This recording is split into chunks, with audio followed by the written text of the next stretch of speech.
Thanks. Alrighty. Thank you so much for joining us today. Good afternoon. I'm Sue Kaja. I'm the manager of partnerships and sponsorship here at SFA, and I'm pleased to welcome you to today's webinar. This webinar is being recorded, and it will be available on demand after you log in and go through that page.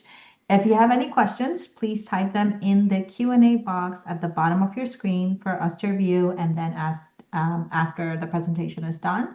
Now I would like to introduce you to our speakers. We have Katrina Fix. She is the Industry Solution Architect at Oracle NetSuite. And we have Roger Spall. He's the Director of EDI Clean Simple Eats. Today, they will be discussing Don't Get Lost in the Sauce, creating your traceability plan. So with that, I welcome both of you. And Katrina, you want to kick it off? Sure. Thank you. My view changed. Can everybody see my screen? Okay. Yes. Awesome. Well, thanks everybody for joining myself and Roger here today for some fellow supply chain nerdy commentary around lot trace, super important topic in our industry though. So we've been planning this webinar for a while. It's a huge hot topic between SFA members, our customers, and NetSuite. So happy to finally get here. My name is Katrina Fix. I am the Industry Solution Architect here at Oracle NetSuite, very specific only to the food and beverage industry. So a little bit about what that means is I have a ton of business process conversation during sales evaluations for new ERP software. On the front end, I hear clients' pain points. We talk them through it. I'm also a solution architect on the implementation side. So my experience kind of comes full circle as it relates to hearing what is painful for customers, decisions they're up against, different supply chain issues, all different methods of co-manufacturers, 3PLs, how you distribute your product and move it through the supply chain. So interesting kind of full circle view of the struggles of lot traceability and the decisions that surround those struggles and processes that the majority of our food and beverage manufacturing distribution environment are faced against. So I'm joined today by Roger, who's going to give us a real true case study from a customer perspective as it relates to lot trace after we talk a little bit about lot trace as a whole. Roger, you want to say hi? Yeah, my name is Roger Sewell, and I've been currently the Director of EDI at Clean Simple Eats for about a year. It's been 11 months now. And Director of EDI just really means like Director of ERP, so it's everything NetSuite related. And like Katrina said, it's a lot of supply chain and just logistics related things. I've been working in the NetSuite environment for about 10 years now, from motorcycle seat manufacturing to FAA certified AS 9100, company making high pressure hoses, to the Purple Mattress Company making mattresses and seat cushions and pillows, and now in the protein space with protein powders and clear protein drinks and protein sodas. But on the back end, it's really all the same, right? Everything we're doing in this environment with lot tracking, traceability, serialization, supply chain, all of that stuff. I just get brought into companies to take what may be a rough process or a rough environment and smooth it out. So that's, every 3, 4, or 5 years, I find myself somewhere new, and super exciting to be here with everybody today, and looking forward to talking a little bit more about lot tracing, because math and numbers and all that stuff is a huge passion of mine, and just fun to talk about nerdy things. Supply chain can get a little nerdy sometimes, so we welcome your experience. Just a little bit. It's a lot of fun. That's okay. I love it. You love it. That's what we're here for. We welcome your experience, and thanks for sharing your insight with us here in a little bit from a real world example, which is far more than what I typically get when I'm just speaking from everyone else's experience. So much appreciated. Our agenda for the day, we're going to talk a little bit about why traceability matters. Most of us here on this call know that. So it's a bit of an oxymoron, but just a level set, around where it's been, where it's going, all the things that have changed in between, some best practices that I generally guide customers toward, in our industry to make sure they make good decisions long term, even if it's kind of a crawl, walk, run scenario. And we're going to hear from Roger about his real life examples and experience in a few different companies on supply chain and lot trace. And then at the end, we'll open it up for some Q&A in case anybody has any questions about your current challenges with lot trace or decisions that you may be up against, or even just where to begin. So a little bit about why traceability matters and how all this came to be. So I started in the food and beverage area and serialized inventory with an RF scanning company that integrated to a bunch of different ERPs, NetSuite included, about 12 or 14 years ago. And at the time, lot trace was not quite a thing just yet. It was very much a concept that we heard a lot of the buzzwords seed to sale. So in food, it was a lot of how do we trace the food that we eat from the time that it goes into the ground till the time that we eat it. So it was really a conceptual thing that over the course of time then turned into what we now know as FSMA or FDA compliance that's associated with lot trace. So I think it was about 2018 is when the FSMA Act came out, and the proposed rules came around in about 2020. They kind of did the finalization of those rules about 3-4 years ago in 2022. We were supposed to have all these complete rules 2026, push 2028. The reality is the majority of the industry now is already executing lot trace in some fashion, which is great. It feels like our whole industry is kind of on the curve or ahead of the curve, which is amazing, so that they could all prepare for or got very scared by like the 2018 romaine lettuce recall that everybody knows is the ultimate lot trace compliance major recall. So compliance is at the first forefront of everyone's mind, right? Any government entity that is ensuring that we are compliant to something is always our first concern. Consumer trust is also a very big one, right? Even if it is strictly unrelated to compliance, another benefit of lot trace and the ability to track these things in a system is maybe a quality issue. What if we released an end product that didn't meet our specifications? We want to quickly recall it back from a distribution house or retailers, strictly so that we don't lose our consumer trust, right? So once we implemented all these rules around lot trace in our industry, a few other benefits popped up too to make sure we keep quality checks in place, that consumers don't lose confidence in our brand that may not be related to a recall of any sort. So other benefits that help us in the long run. Audits. FDA threatens. I think we've had customers say they have actually been audited before. I hear through the grapevine that the auditors would like under 2 minutes. I think the rule is under 24 hours. Every company always usually has some sort of guiding post that they want to be able to pull a lot trace audit, whatever that means to your company, whether that's in Excel, in a system.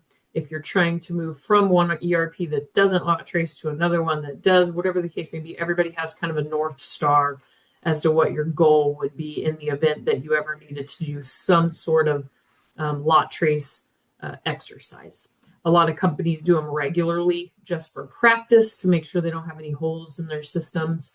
But making sure that you can execute that should always kind of fall into your plan for current and long-term goals around lot traceability in a system or in business processes in general. And then, of course, recalls, right? Everybody's worst nightmare. We don't want to say it out loud. We don't want to talk about it. But the fact of the matter is, got to be prepared for them and make sure that in that instance, we can always pull efficiently and effectively, back to the audit, redo the exercises that we did for audits, make sure that we can have effective recalls should the case may ever arise, even if it's for a vendor's product that went into your own or whatever the case may be.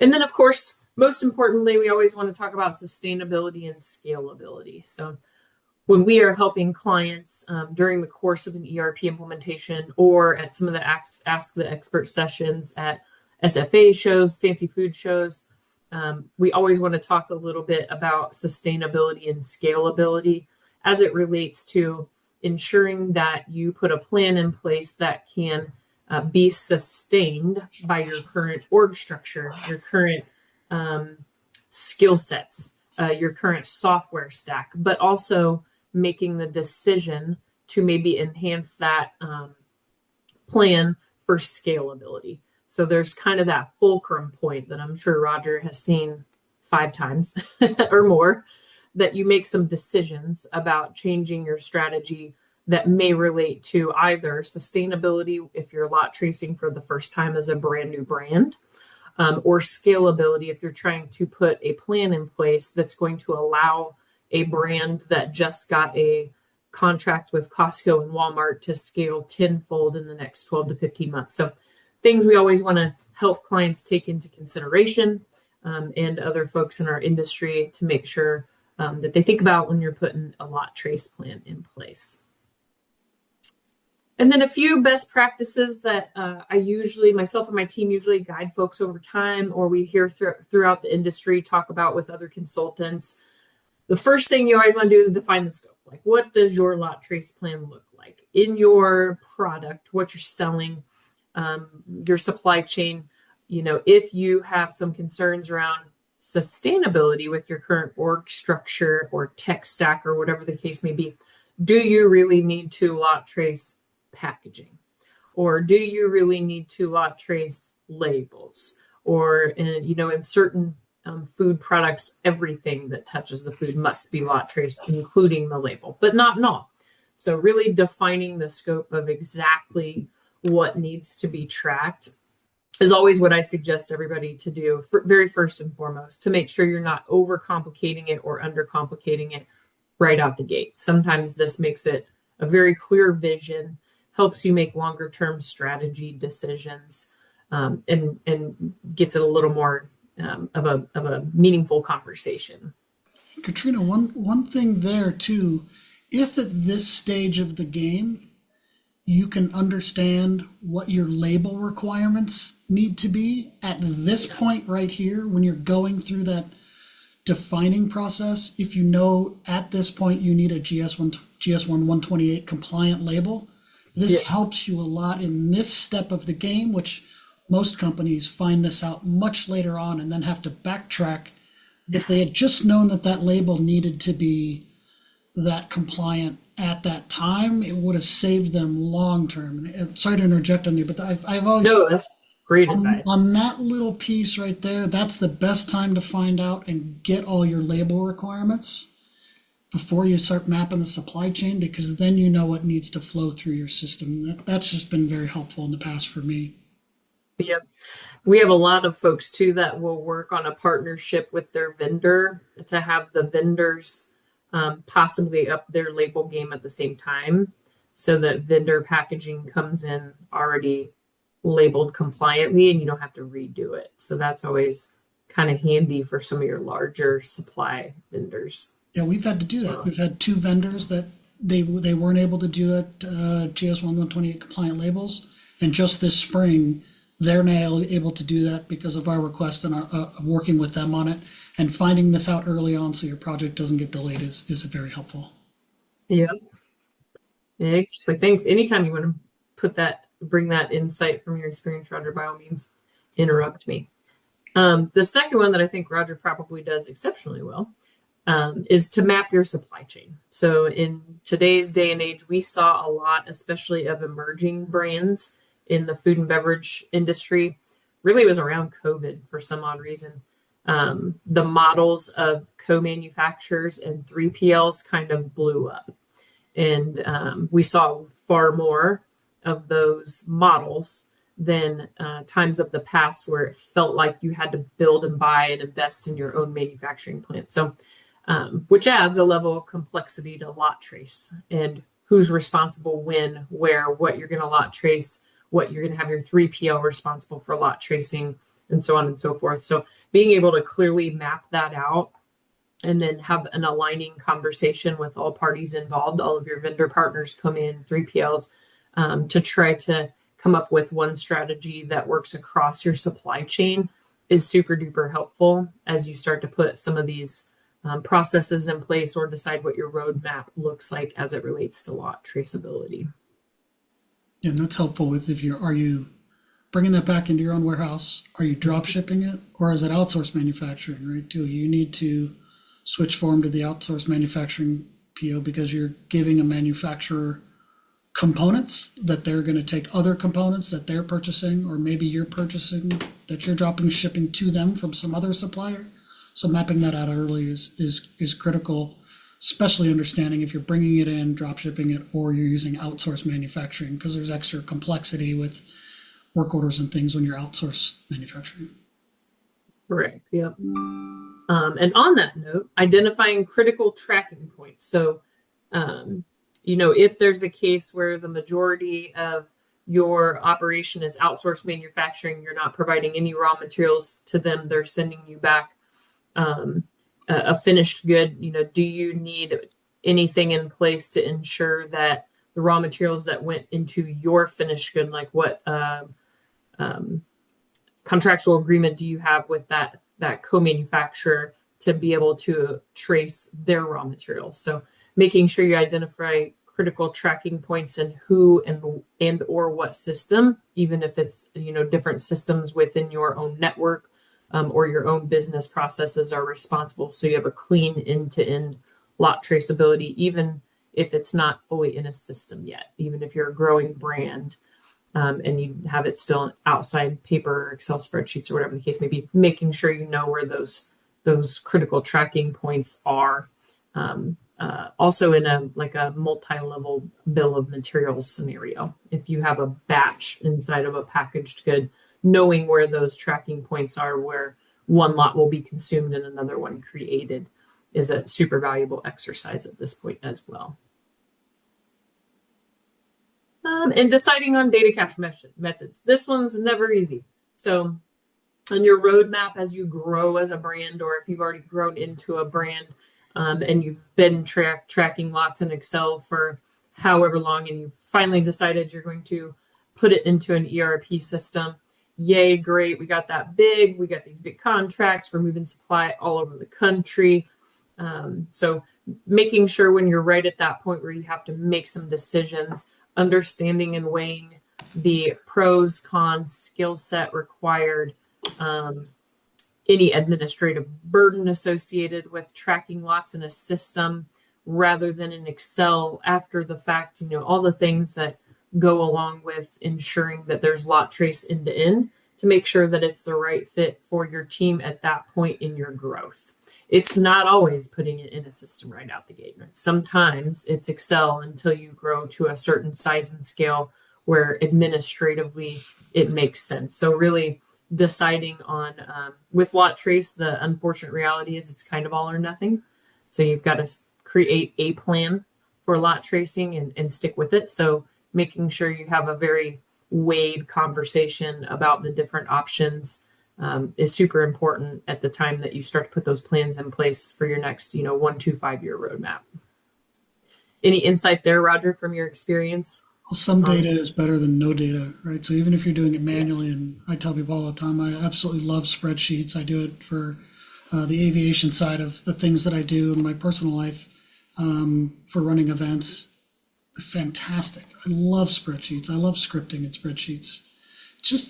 It's really tough that every time you pull a data and you put it in a spreadsheet, that data is obsolete instantaneously unless you're maintaining it.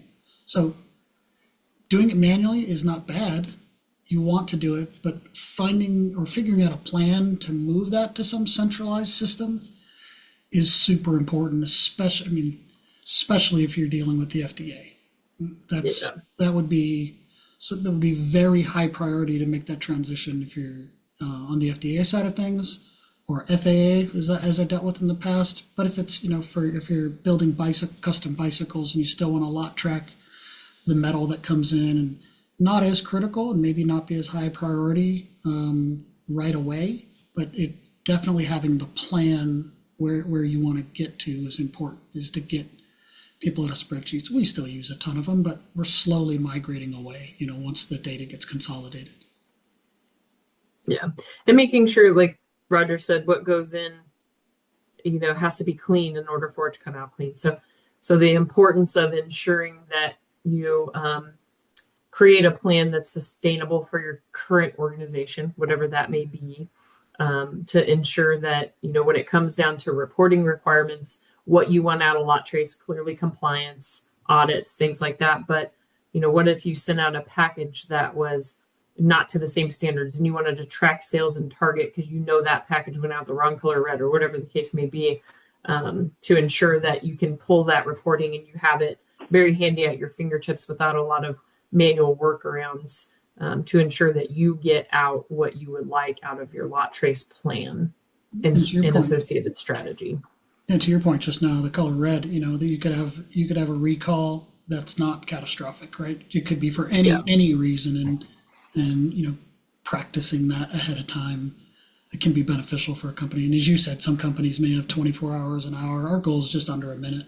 Just from the time we get a lot to be able to pull that out of our system is fairly easy now because we've worked towards it. It took some time, but we can get all of that information from every transaction type in our NetSuite environment very quickly.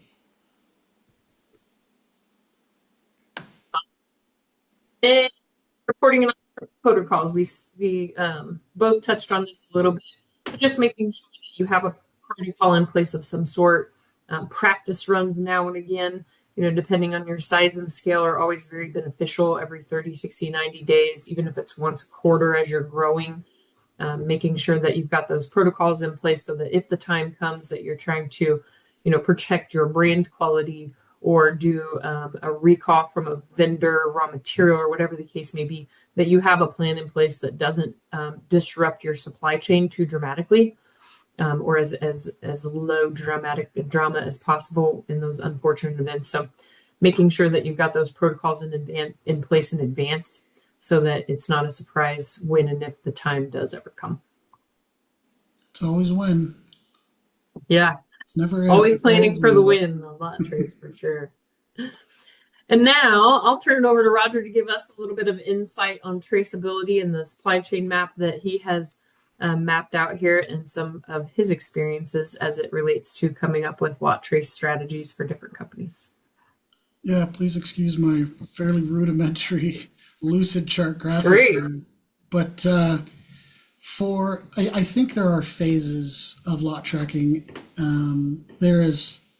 I think there's a very distinct difference between lot control and lot tracking or traceability. I kind of interchange those two. And what we're doing is a phased approach to get from lot tracking to lot control. So as you see here in NetSuite, we issue a PO that goes to the manufacturing arm of the business. And when they manufacture something, they generate a lot code. And it all depends on the manufacturer, what they're doing, how they're doing it. Back to your comment about your early conversations. How does that happen? It depends on what kind of machinery you're using. We currently, anytime, if the machine stops or there's a shift change, even if the machinery does not stop, the lot code changes. It doesn't have to be that way for everybody, but we know down to the person that was on the line working that under that lot code, here are the people that were working, here's the machine. We don't keep all that information in NetSuite, but the manufacturing system, there's some proprietary software on that hardware that makes, it's like the TV show How It's Made, right?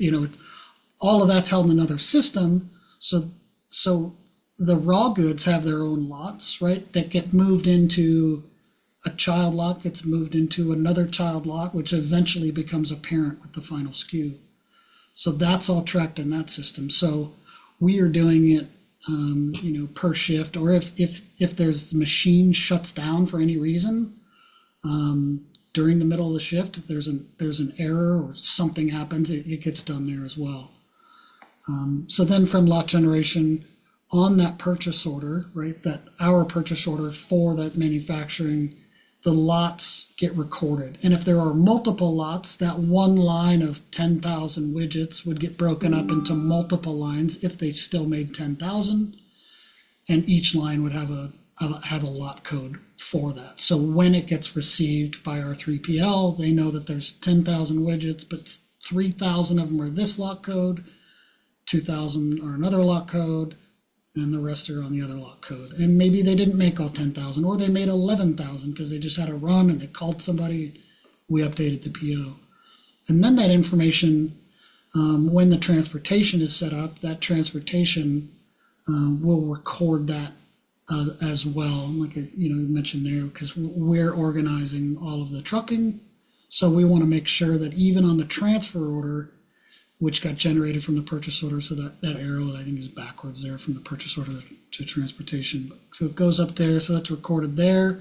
It's also recorded at the 3PL on the lot, on the receipt, and they verify the lots. They do quality assurance. It actually goes into a separate virtual warehouse where it gets quality checked before it gets moved from the dock actually into the warehouse. So it goes from one warehouse to another. Not every company does that, but that inventory move that goes from the dock to the bin or wherever it's going to be in the warehouse is instantaneous, where this transportation, that transfer order has an item fulfillment to start it and an item receipt to receive it. So we expect if there's more, if there's a truck involved or there's a delay more than several hours, that's a transfer order, because we want the issuance of that and the receipt of it. So that's just how we do it on our side. And not everybody does it that way. If you're transferring something in a warehouse, you can do an inventory adjustment, an inventory transfer. And I would say for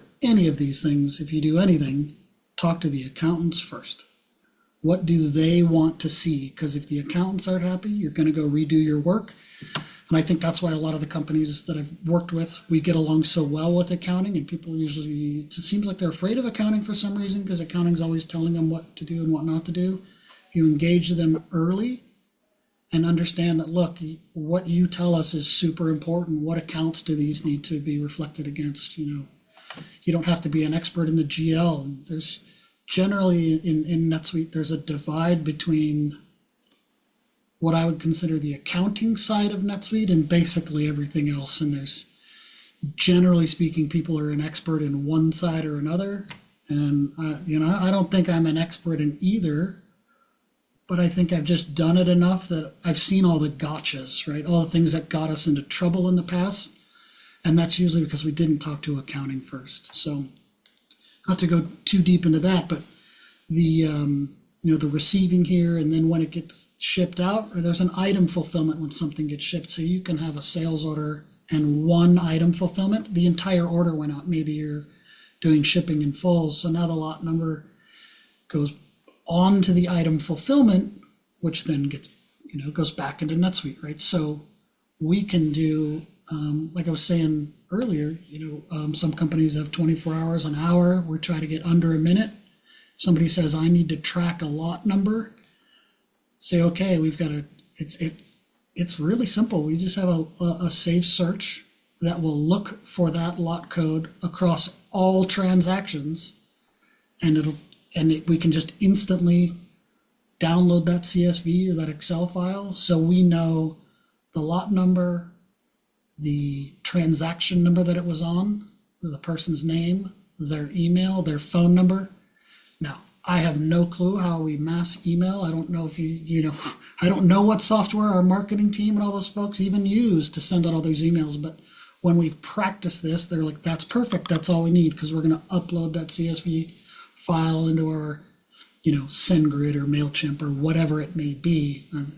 Now it makes me think I need to go find out. But I try to stay in my lane as much as possible. If they say what I gave them is good, that's really where my job is done, unless they need some more help and they think, we think there are, 50,000 units of that lot, but I only gave them 38,000, or maybe I gave them more. Well, how did you get them more? So then it's, how does that happen, right?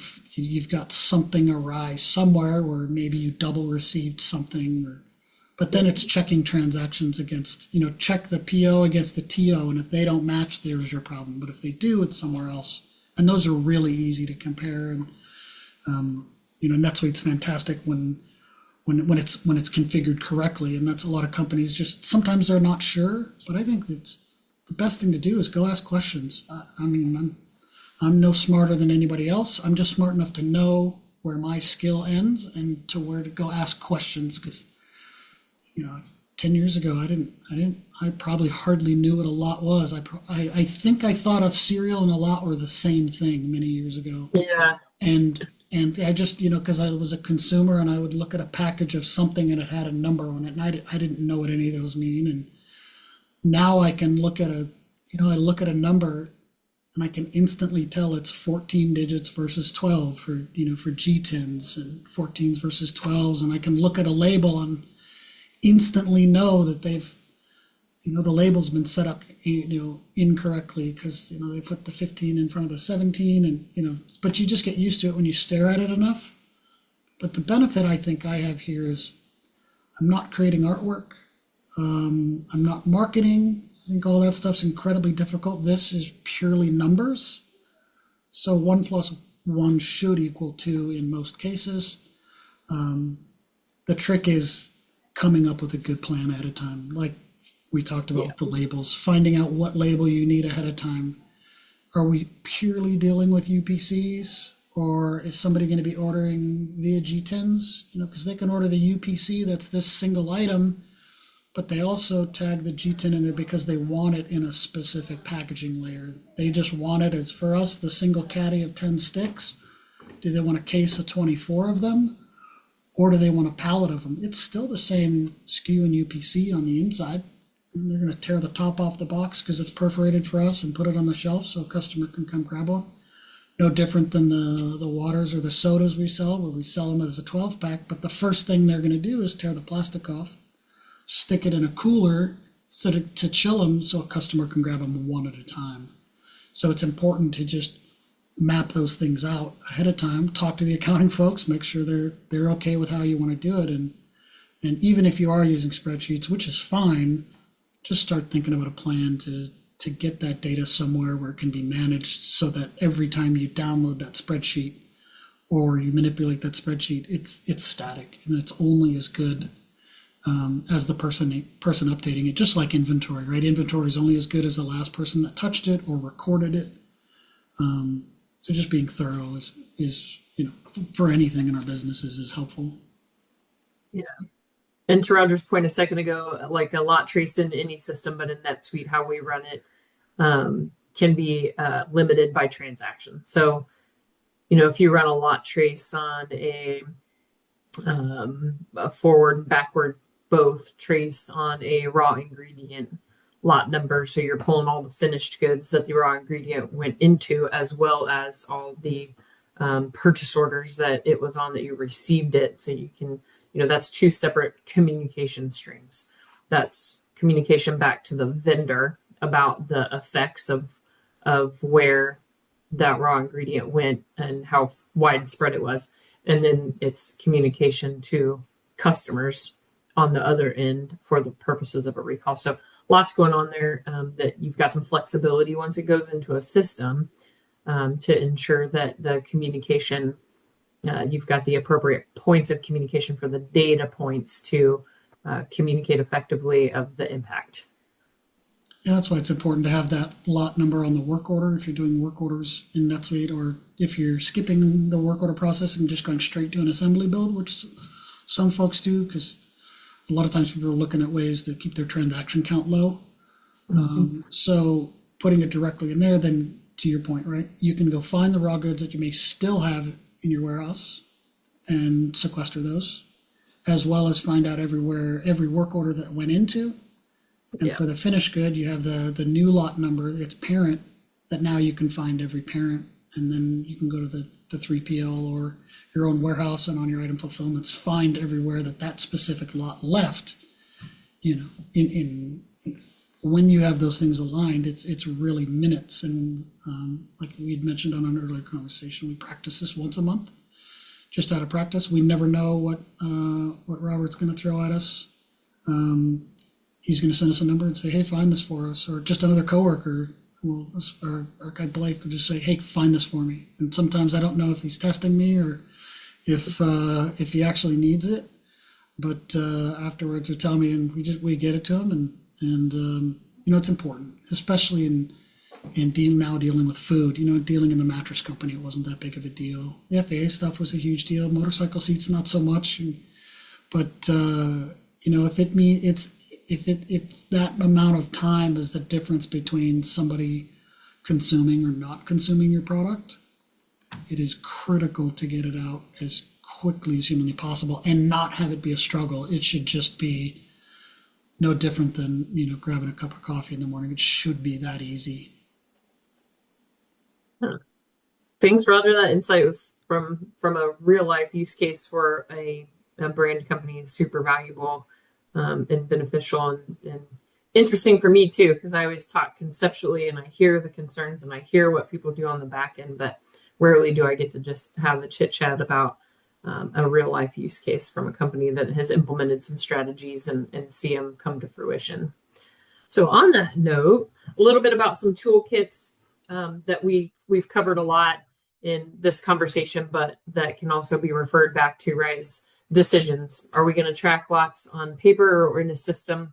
Pros and cons of both, making sure that you put a strategy in place that you can sustain with your current skill set, org structure, tech stack, and then also ensure what your roadmap looks like. Like, what do you want to get or move towards in the coming years? What goals do you have so that you can keep moving towards the efficiencies over the course of time? It's kind of in your roadmap of growth and scalability. One that we hear a lot of, and I actually have a lot of strategy conversations about, believe it or not, is a naming convention. So a lot naming convention that's scalable and makes operational sense for everybody. And that has a lot to do with warehouse, as well as anyone operating in a system that's just tracking the lots. So we get a lot of conversations around, do I take my vendor's lot code? Do I create my own lot code? Is it confusing for my warehouse if I take my vendor's lot code? Do I use Julian date? Do I want to add any other data on Julian date for my production runs? How do I want to track raw materials in the warehouse that are a little lower priority, like corrugated boxes or whatever the case may be? So making sure to come up with a convention that's scalable for your warehouse, which is your supply chain that you don't want to slow down ever, or any other warehouse, your partners, your vendors, your 3PLs, your co-manufacturers, that kind of works for everybody, makes sense, and helps the efficiency inside your warehouse without adding too much overhead, is really the conversation that a lot of our customers have during implementations.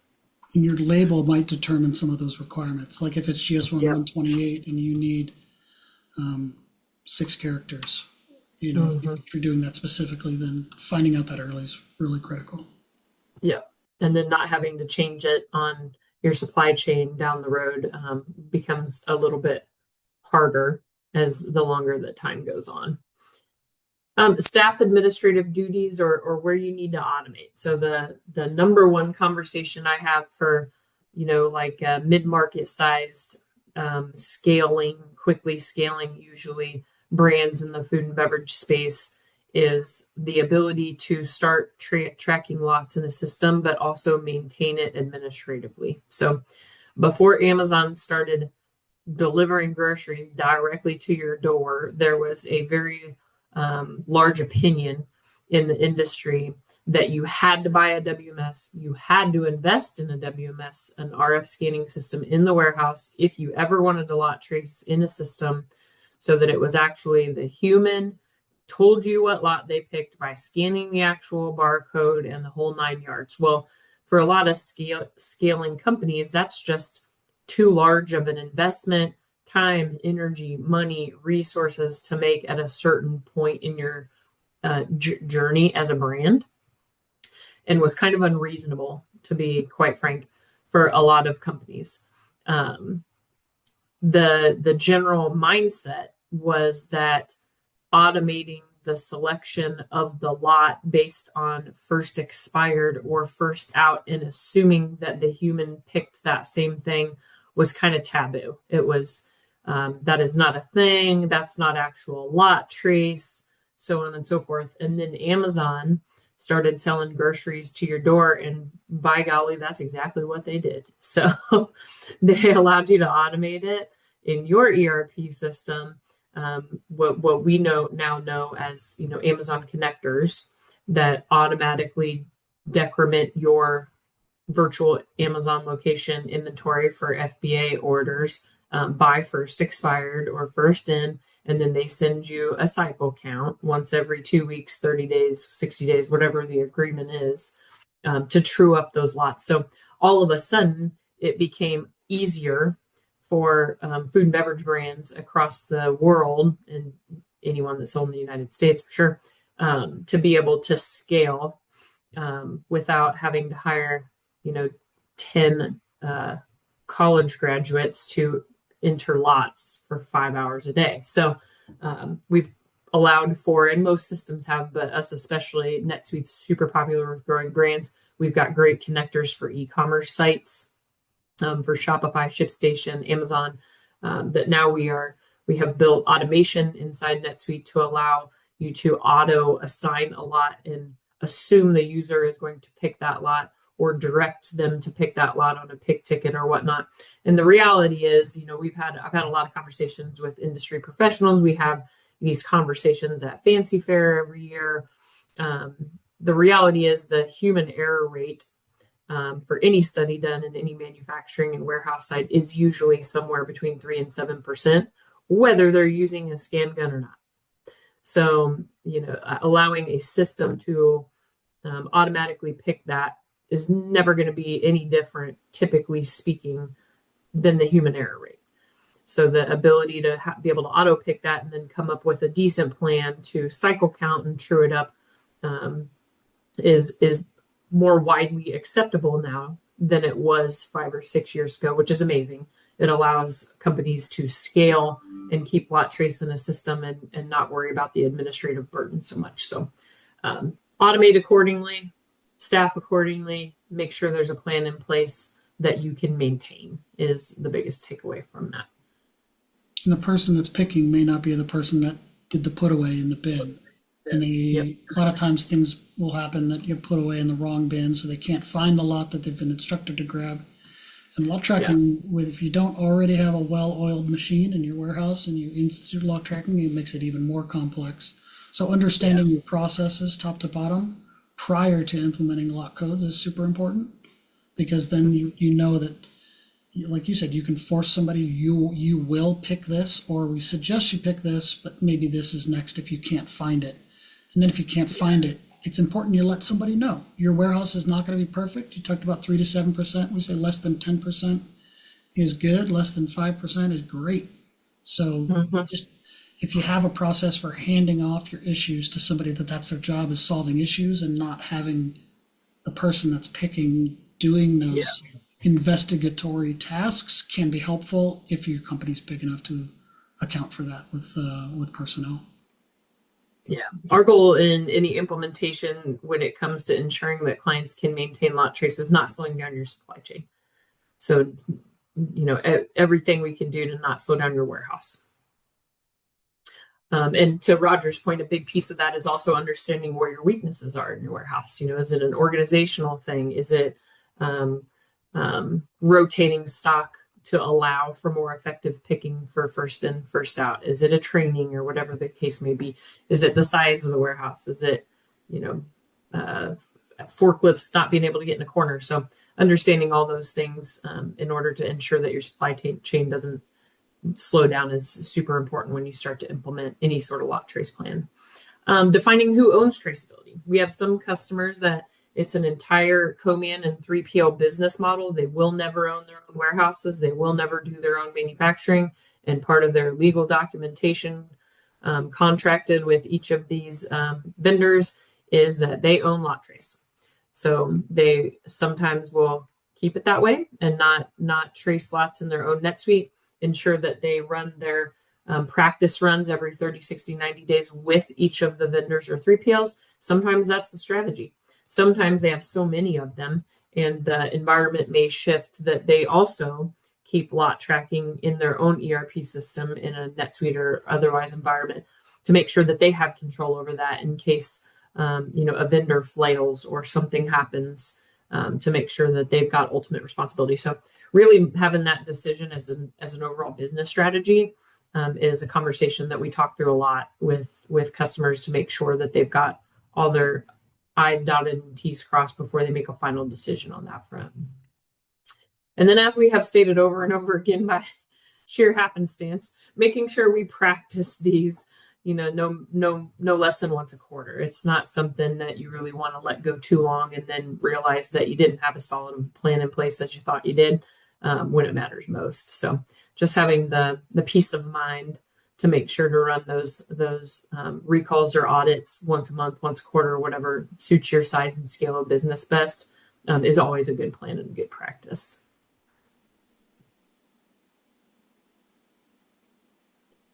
And as we've kind of talked about, size and scale and meeting where you're at, I put this slide in here because it's a really good visual representation of what we mean.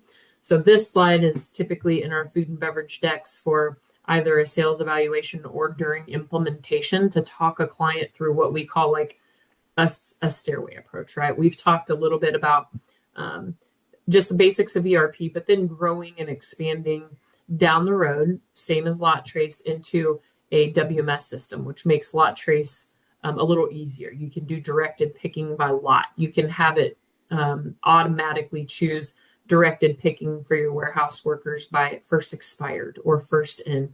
So over time, managing lots across multiple locations via transfer orders instead of just an inventory transfer, things like that.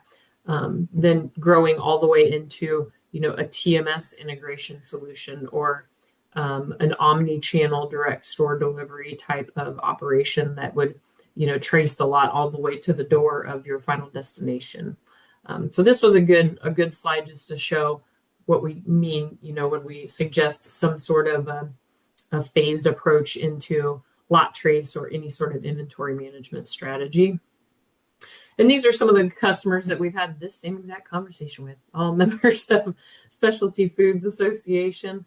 Some of them join us on stage every now and again for some really cool stories like Roger's telling us now. I'm sure we'll get a couple for the next couple shows. Maybe we'll drag Roger up there to continue to talk about all things inventory management and supply chain.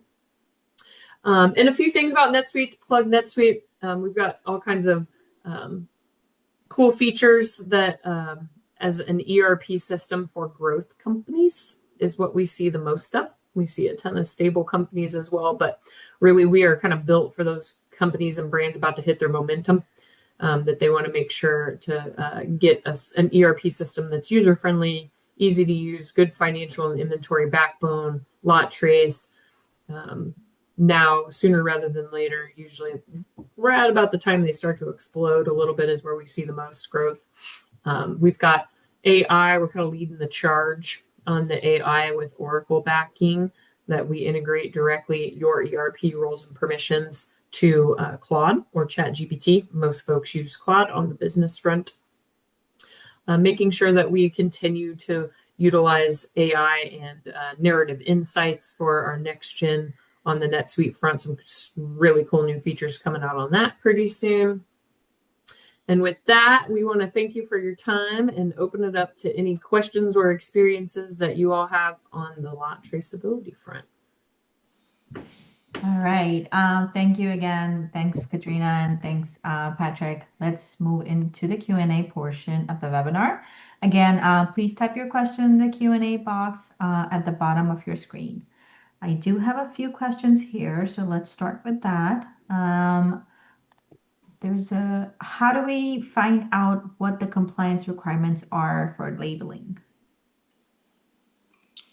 Well, you go to a company like Target, Walmart, Costco, they'll tell you. They'll probably send you a document that's 650 pages long. And if they really like you, they'll say, go to page 460 to find that information or whatever it may be. But any of the bigger companies will have very strict requirements that say every case label needs to look like this, right? At least or maybe they're not so strict. They just say it needs a bare minimum of X, Y, Z information? Does it need a GS 1128 compliant label? Do you need the SSCC information? So it's just asking them what they need, and then following those guidelines. It's in most cases it's that. Not always, but in most cases. Sometimes they don't know for the smaller companies. That's how this company started.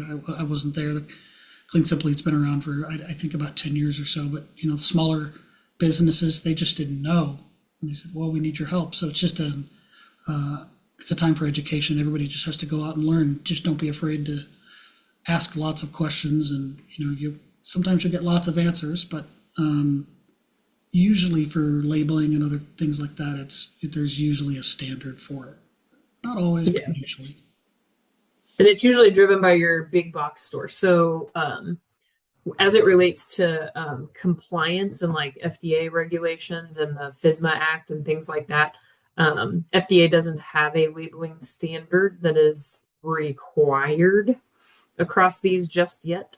I mean, they may eventually, but they tried to, and then it kind of got pushed back. Anyway, hasn't really been a thing just yet. However, in an effort to push towards that and to really standardize it across like your major supply chain, like Walmart's the worst.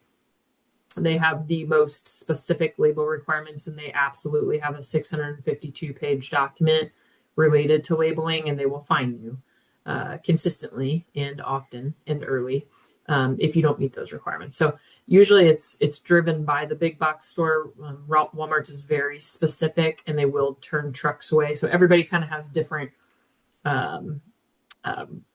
requirements, and then how much they adhere to those requirements, or like what the fallout is, right? Like Target requires you to sell to them in eaches, not cases. And they have very specific inventory reasons behind that. So it's usually driven by your customer.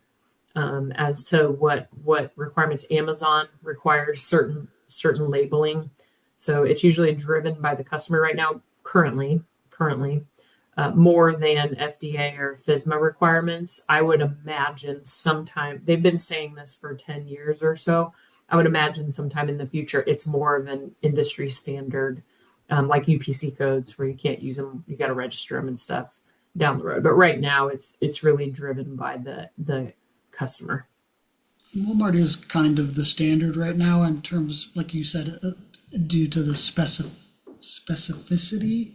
Yeah. Say that 3 times fast. Of their if you're going to create a standard, just follow Walmart. Right. So what we're seeing in the industry for the other bigger companies, if they haven't adopted the Walmart style requirements, they will be, or they're in the transition now. Everybody's going that way. Like you said, it should become a standard at some point. Because if it's a standard, it's a lot easier to work with. It's just when we're doing things, and we have to send, do some customization to send the right ZPL file to a printer to print it one way for one customer, print it another for another. Because you will have vendors at times that can't make you that correct label, so you have to get creative on how you're going to do that. And there's always a solution. It's just, generally speaking, it's time and money, but everything's solvable. It's just how you go about it. Some ways are easier than others. All right, talking about how to trace and how to go about it, there's a question. How do we trace back to our vendor's lot when we use our own lot number when we receive the product? Is there any solutions there? So most folks, you can do it a couple different ways. So in NetSuite, we actually have a field that can be used in the inventory detail to add the vendor lot number. But when it comes to kind of the easiest way to keep it clean, typically if you pull a lot trace, the vendor sends their lot number on the PO. So we have a lot of customers that just put it in a custom field somewhere and house it there and just trace it back to the PO. So in NetSuite or any system that has a full lot trace, when you run that lot trace and pull the item receipts that are tied back to a PO, usually they just send that to the vendor because the vendor knows which lots they sent on those POs. And it's not as much of a requirement as everybody feels like it is to know the vendor's lot number. Like common sense says I have to know that, but then when you think through the steps of laying out a lot trace plan, if you can get it back to your item receipt and that's the communication you're going to send to the vendor, they have their own lot numbers on those POs that they sent out because you're sending them the actual PO number that they sent you. That's one of the first two things I'll look at on a purchase order coming into a brand new company is, do you have a space for that to be confirmed?